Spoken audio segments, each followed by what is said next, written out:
Shalom Yasharallah, this is Yeshaya. Just wanted to do a quick, I don't know if I call it a lesson or a car chronicle, but it's basically, I wanted to reference how America makes things that are noble out of things that are evil. And I'm going to explain why. The concept of freedom, right? You have religious freedom. That's how America was so-called started. And we're sold on it to the point where soldiers are thanked not for oppressing the rest of the world, but for keeping Americans free. You know, it's a custom to see a soldier and say, thank you for your service. Right? Which, if you're in the mindset of we're American, I don't have a problem with you doing it. But if you were in the concept that if you're an Israelite, or if you're just somebody that understands that this country has done nothing but evil to black and brown people, we shouldn't be asking them for their service. They're part of what's keeping us oppressed. Now, but the freedom, right? It went from being free to worship however you want to now being free to worship other gods, to being free to be gay and fuck up families and shit. Because there are things that are done that do more in the way of fucking up families, like giving women equal rights as men. It sounds good. It's a concept that sounds good.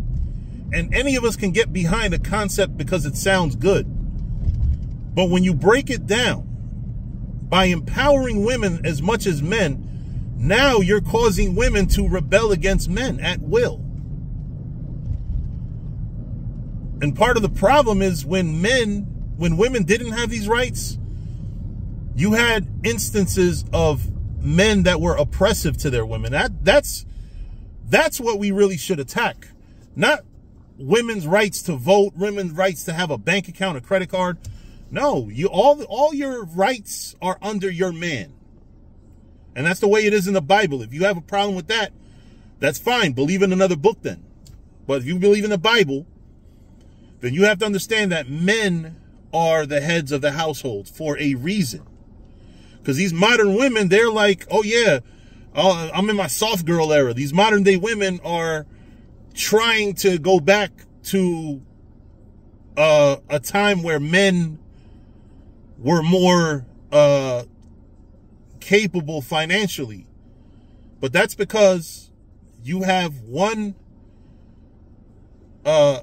income that can pay for everything, as opposed to later on in life through inflation and through different things going up in price, yet not up in value.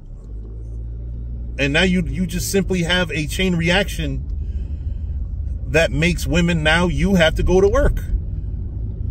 It doesn't make the black man any less of a man, because now in 2024, you need, say, $75,000 for a family to stand. And that's hell no, you need way more than $75,000. Let's say you need $160,000 for a family to stay afloat. You think it's a man's job to make $160,000?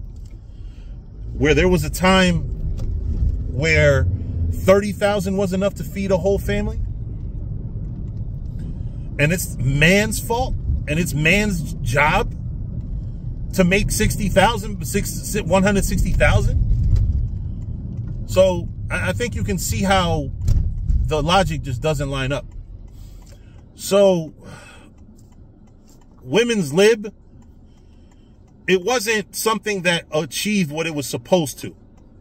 Women's lib simply made women not dependent on the man. Now they don't need the man. Now they can treat a man how they want. But when you sell it to people politically, oh yeah, women are empowered, right? Women have rights and all that. And it's just like the freedom that America gives people. Yeah, you have freedom to go and buy whatever you want and vote and do certain things, but what's the exchange is a society that has no fucking order. A society that don't have no order. Look at how politicians run every year, especially Democrats.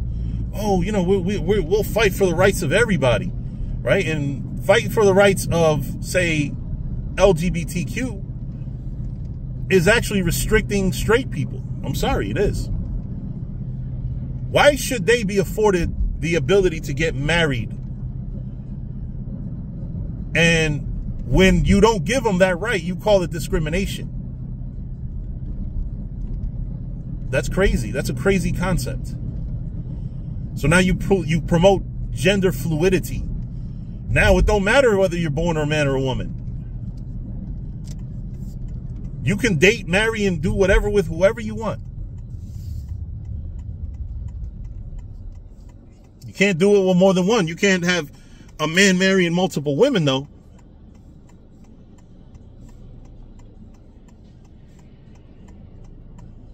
But you can absolutely have two men marry each other, two women marry each other. You can have a man, and this is something I always bring up about a former coworker that I had at the cable company. He wanted to become a woman, but he never stopped liking women. It's just that he wanted to have sex with women as a woman. That was weird. You know, but all the liberties and all these cute words that we throw around, liberty, freedom, you know, justice, you take justice to mean, oh, well, if a man and a woman can marry, a man and a man can marry. That's what y'all think is equality and justice. And I'm going to tell y'all, here's the kicker. If you like all these things about America, you're going to hate the kingdom of heaven. In the kingdom of heaven, there will be absolutely no question about who can get married. There will be no debate. A man and a woman will marry in the kingdom of heaven. There will be no underage, no touching children, none of that shit in the kingdom of heaven. There will be no perverts and no people that do weird shit in the kingdom of heaven. You're not going to be like, oh, I like to get shit on. I like to get pissed on. None of that shit. Oh, you've been a bad boy. Let me whip you with a fucking whips and chains and shit. No. There won't be none of that shit in the kingdom of heaven. In the kingdom of heaven, you will have perfect order. There's not going to be no people arguing, oh, why does gay marriage bother you? Like, no. There will be no gay marriage in the kingdom of heaven. And on the flip side, too, to hold us accountable, we have to stop looking for this society to keep the kingdom of God's laws. That's why people say, oh, why does it bother you? I tell them straight up, it doesn't bother me that men marry men in America. It would only bother me if men married men in the kingdom of heaven. Because men won't be marrying men in the kingdom of heaven. It don't bother me none. If I don't see it, I don't know about it, I don't want to know about it. I have mentally blocked it out of my mind that it exists until I have to, in some way, shape, or form, deal with it. Whether it's I gotta fucking argue with an idiot about it or whatever. You know, I don't care about it like y'all do. Why? My question to you people that claim to be straight and heterosexuals, why does it bother y'all that I take exception with homosexuality? Why does it bother y'all that I don't agree with it? That's what really should be of concern to you. Why are you bothered by it? Because that's a real serious question. Why? I don't get it. I don't get it. I really don't get it. But, you know, that's just the way y'all are in this kingdom in Babylon. You know, it just is what it is. You know, you tell me why it bothers me. It really doesn't. It bothers you that I don't like it.